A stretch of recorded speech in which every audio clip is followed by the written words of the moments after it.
Diaporama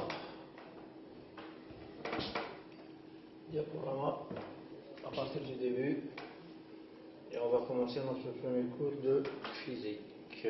Alors, on va essayer de voir les lois de Newton. D'abord,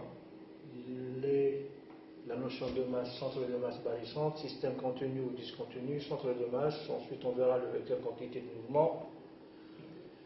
Et il faut que je revienne en arrière, évidemment.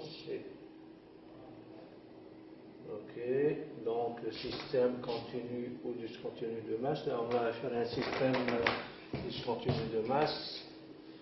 Système continu, c'est que quand la masse occupe un ensemble répartition volumique, répartition surfacique, c'est les trois catégories de répartition de masse.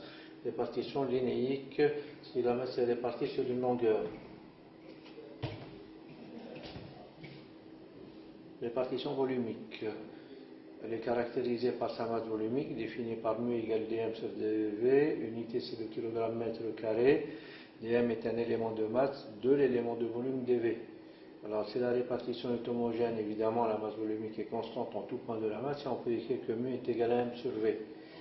M est la masse totale du système et V son volume. Alors la répartition surfacique ou superficielle de masse, elle est caractérisée par sa masse surfacique, appelée aussi densité surfacique de masse. Elle est donnée par sigma égale à dm sur ds. L'unité évidemment c'est des kilogrammes par mètre carré. Alors dm est l'élément de masse de l'élément de surface ds. Ça veut dire que si vous prenez un élément de surface ds, sa masse ça va être dm.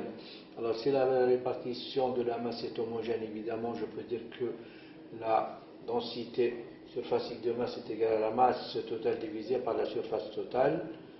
Alors maintenant répartition linéique, caractérisée par la masse linéique, etc. etc.